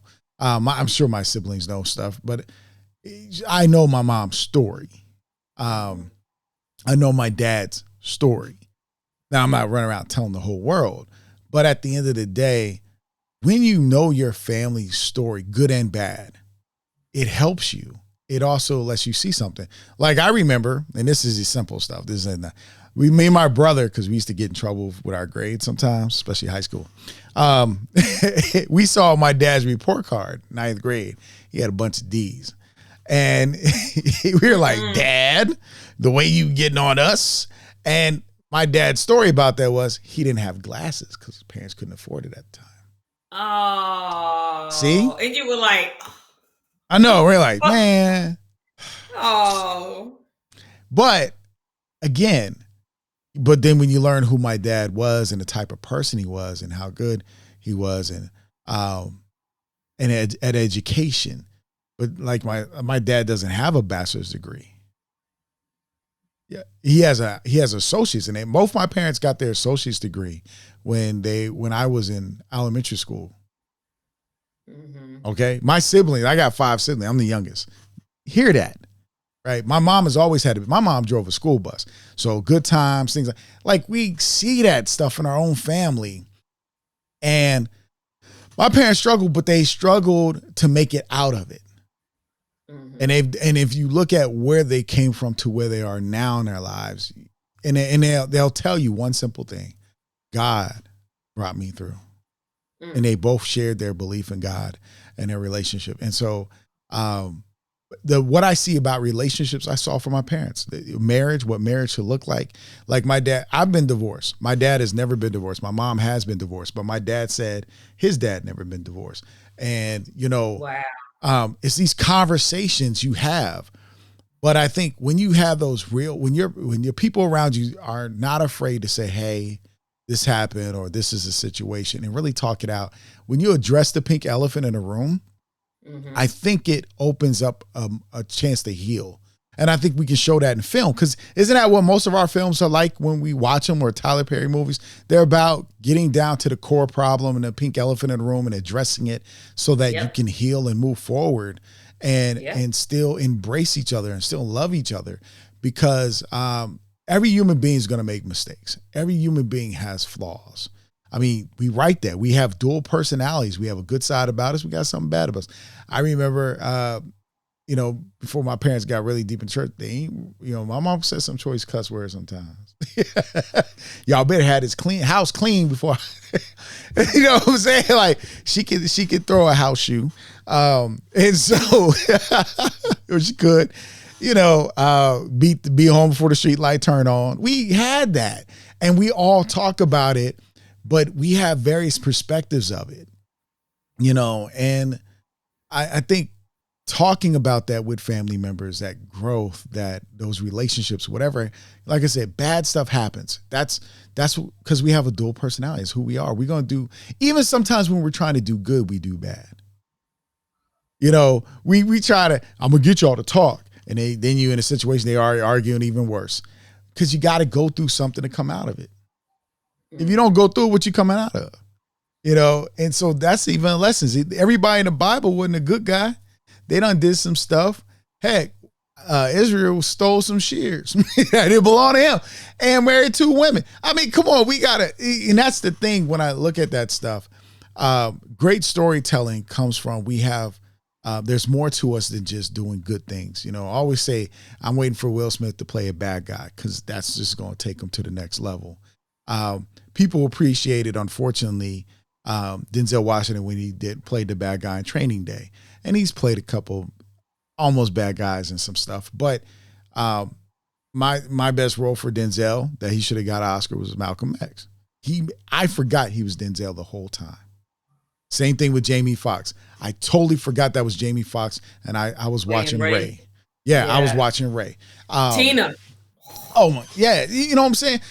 So it's like that's why those real stories are powerful, and actors to me are great when they can play real people and make you forget that who's playing them. I love character role. That's why I'm like when I'm looking for roles I can dig in and become the character, not like. Here's a cell phone aisle, Galaxy 12 coming soon, like I'm so not like that person. I'm like, give me something to stick my, you got that too. Yeah, because, and did they pull punches on Ray? No, we found out he was a drug addict, a womanizer. We and why? Because he had other core issues. Mm-hmm. They're losing his brother, going blind, trying to be accepted in the world. Those are issues that people deal with. What was my grandfather's issues? What was my dad's issues? My dad told me one of his issues, his fears. So it's like you learning this stuff, but then it helps you look at yourself. My mom was told she ain't never gonna make it. Wow. And she done did things people wouldn't believe she could do. Come on. Amen. But it still bothered her even as she grew older. Because it was still in there. That hurt. Those words that people spoke or how they mistreated her, those things was in there. I remember my mom said to me, we would never be on welfare. Because when my grandmother was on welfare, they would come through her house and go through all her stuff. And if she had anything, she said she remembered that the people they cleaned the house for, that they used to work picking cotton for, gave my grandmother an iron. And when welfare came through, because the iron was in the house, they deducted it from the welfare. Wow. So you got to understand, like, that's history to show how you were treated in a system. Wow. You, us, black people. And that account, that shifted my mom. Like, I'll never be on welfare. I'm going to make it. And she had no other option but to make it. Mm. And so when we tell these stories, that's why it's good to get that family history and see what, because that even that trauma has something grew out of that. We keep talking about the rose that grew out of concrete. Why we keep talking about it, we don't want to really talk about it. What did that rose have to go through to break through those cracks? What cracked that concrete? What? I have the shirt. That's good. So we got to have those conversations with our family and just be fine with it. And I know, the untold, Melanie said the untold reasons for distance in families, one in colorism. Yeah, people have those. I mean, some people, you hear other people's story, but it's not a new story. Like my mom said, not even the Latino community. I was reading articles about the family stories, I think last year, about the colorism. But Melanie, one thing is you get what you can down. Mm-hmm. And if you're able to get it on video, get it on video. And if you can't, you just have to write it down and let it be what it is, because, you still don't want to,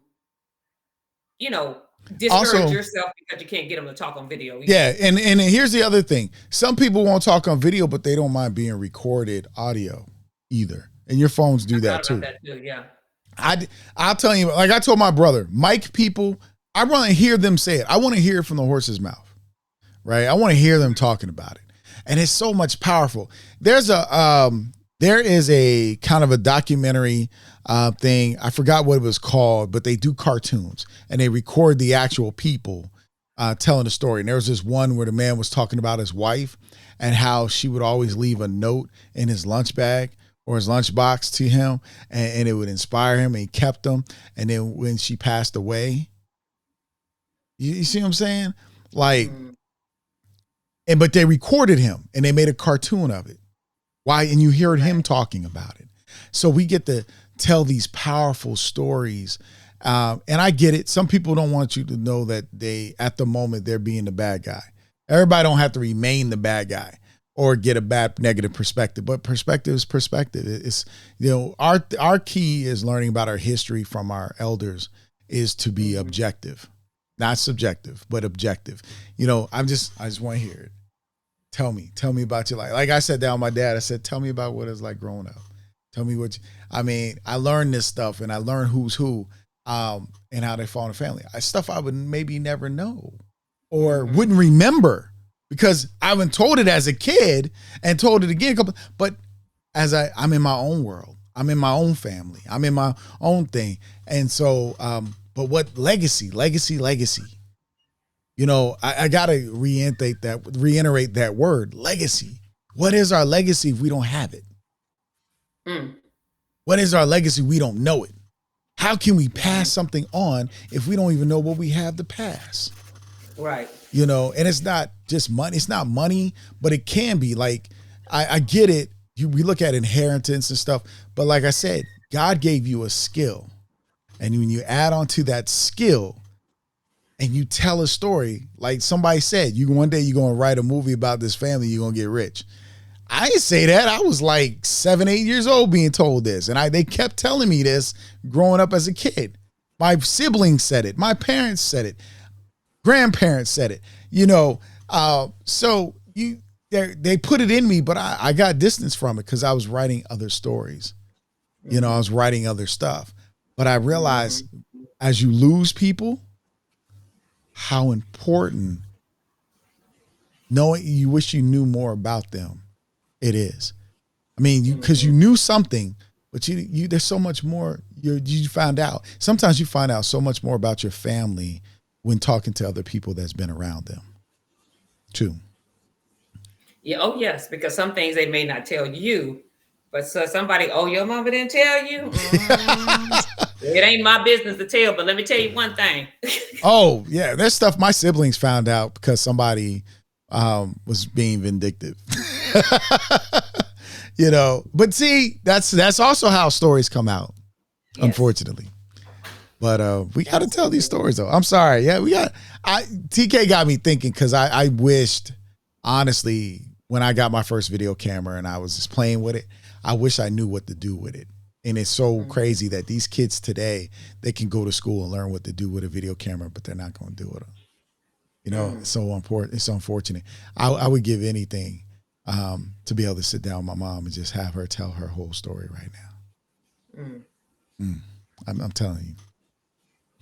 So, and to hear her tell it, because I remember the days she sat down while we was playing checkers or something and telling us stuff. And now she can't tell it to me. So it's crazy. We talked about this before on the show, but I hope this inspires people to go out and just record their family.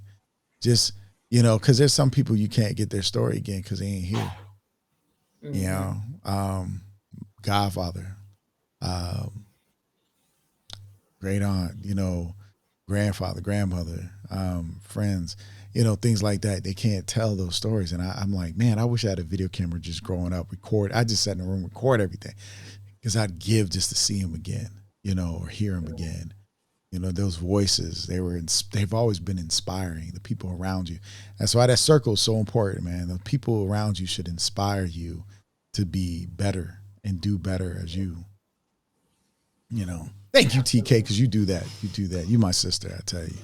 Oh, amen. Amen. You already knew that. No. I have people that tell me. I have one client. He's my godbrother now. He literally breaks down crying in meetings, telling people about me. And I just like this. But it's like, he'll tell the same people the same story and still break down crying. You know what I mean? So it's, yeah. I'm trying to think of 60 second Jim. Value, and we talk about that, the value in your skill set, because we struggle with that, as creatives.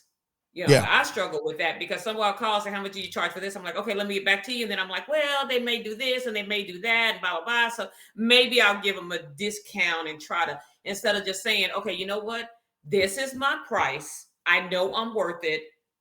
And then if they ask you, or, depending on the situation, because, there are people who are able to fund stuff and there are people working from scratch. You know what I mean? So you kind of have that discernment between the two. But to pitch yourself as what you are worth. So, hey, what's up, Thomas? Pitch yourself for what you're worth. And that's one of the things that I struggle with. And I am, I do good. And then I have my moments like, maybe but it's like, just do what you're supposed to do. You know what I mean? And let the rest fall in line. So just a reminder to remember our worth and our skill set. And that, some of us, like we always talk about, do this full time. So yeah, it's like, can I give you IMDb credit, baby? Let me tell you, the electricity people would not keep my lights on for an IMDb credit. I wish they would, but they can't. Typical. You know what I mean? I'm on IMDb. What is that worth right now? So that's what I have. It's just for us to remember our value. We're not desperate people. We weren't put here to be desperate or beg for scraps. Just do what we're supposed to do, and the rest will fall into place. Bam. You know what? And here's the thing, and I'm gonna back that up, TK. There's always this saying, if you ever watch the show Martin, when they called the plumber and to work on the toilet, he said, it may not cost you a little, it may not cost you a lot, but it'll cost you. And I always remember that, and I always try to tell people that, because if you go in with a mindset of zero, then you shouldn't expect anything out of it. But if you go into the mindset of, it's going to cost me something, I just need to know how much it's going to cost me. And even if I got to work it, where I pay every week or every 2 weeks, or just keep paying every month or whatever, and I don't get nothing until I either settle up or get halfway through. It's better, because think about it. People put stuff on layaway and everything, but the stuff you normally put is things to entertain you or things that ain't going to bring a return on investment. Yeah, but that's true. If this is what you want to do, filmmaking, storytelling, making movies, writing books, whatever it is, then why aren't you putting money aside to do it?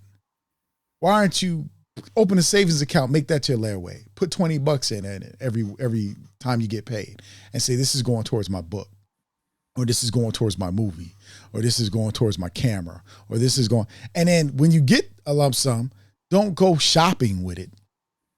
Don't go, ridiculous with it. Go, let me split up 30, 40, 50% and put it in here and add to it, which builds the value up more and much quicker.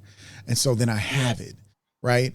And we definitely need to talk financial literacy, because my friends used to be like, how is it you just go, you ain't got, I made less money than a lot of people around me. And for some strange reason, they'd be like, how is it you do what it is you doing? And I'm like, I have no fear. And if I can find the money to go to McDonald's, I don't do McDonald's like that, but if I can find the money for McDonald's, I can sure enough find the money for my film. And you were raised with that discipline, which is really good. And the rest of us are really learning it. And like you're talking about the layaway, I have a class that I want to take. And I'm like, okay, so I need to, when you said that, I was like, I need to start putting $10 away for my class. Like put $10 here, $20 here, just whatever I can away from my class till I can get it. But at least, because instead of waiting, like you said, on the lump sum, I'm just waiting to get the money to pay for it. I'm like, you know what? When you said that, I was like, let me put $10 away from my class. My first camera was an open item. My first high-end, digital camera. My first camera, my brother Greg bought me when I was going to college, when I went to Bowie. He was like, here's a gift for you. And he was making money. So he was just like, I got this for you, because I know you studying film. And then my next camera, because that camera was an 8mm camera. I'm going to show you. This is the first camera I own. My brother bought this for me. I did not get rid of it. No one owns it. I'm not selling it. This is the very first camera.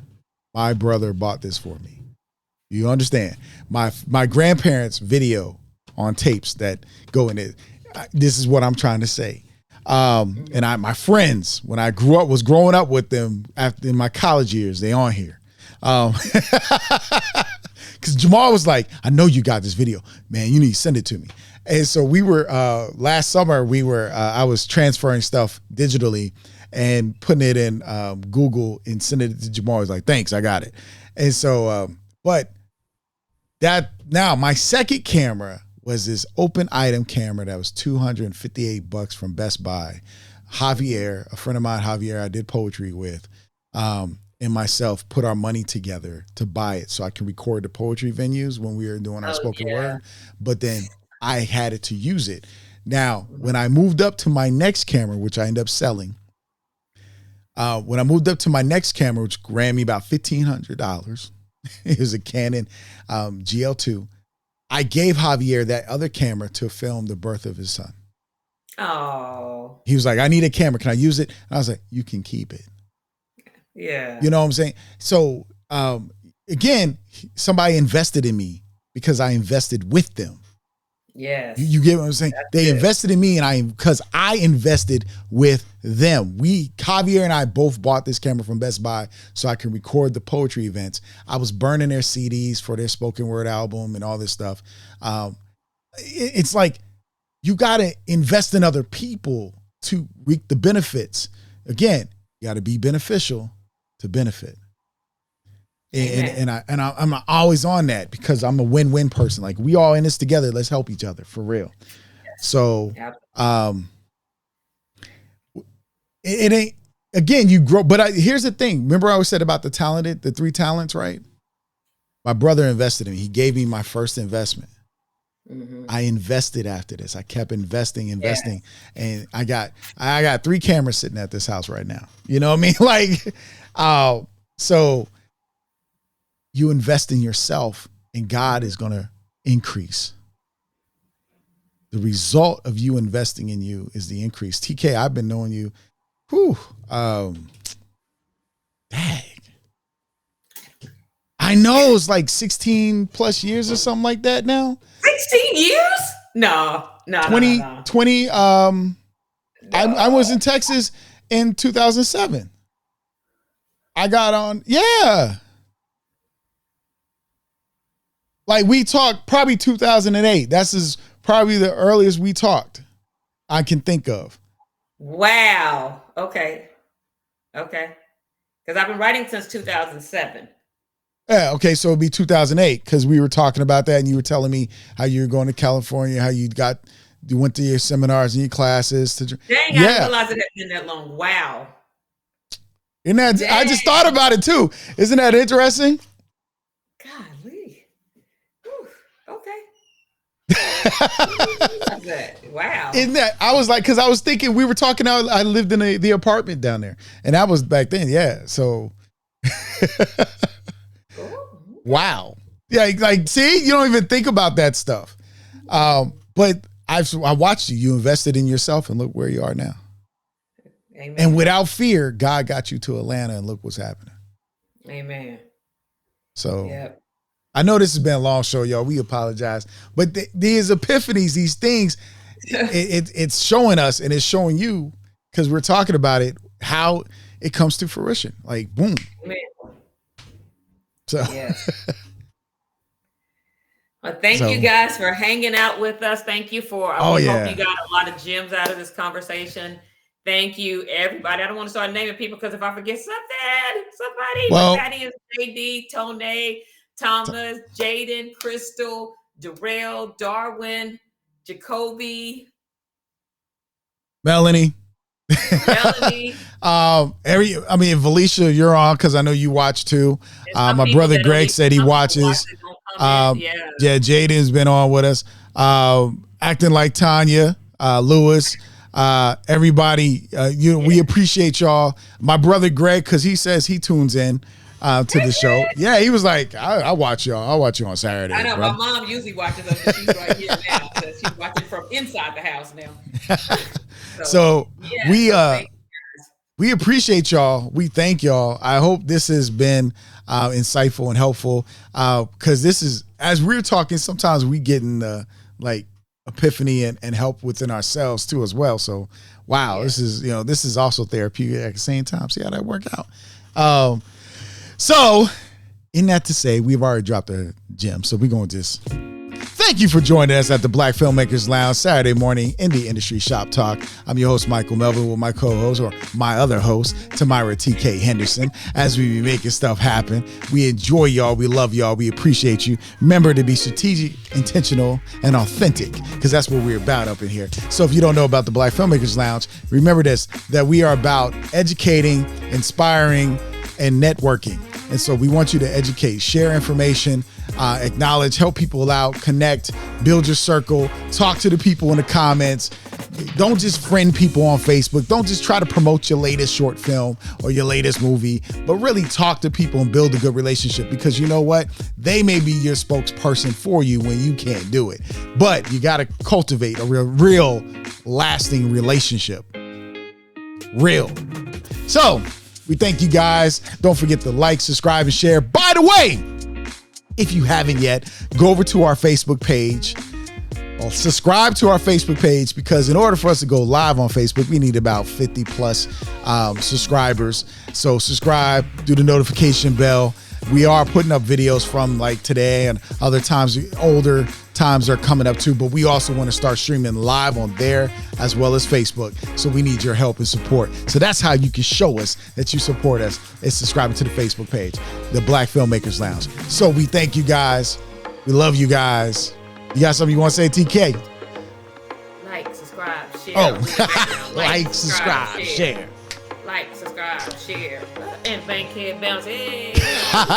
You know she in Atlanta. All right. We love you guys. We thank you guys. And we out. Peace.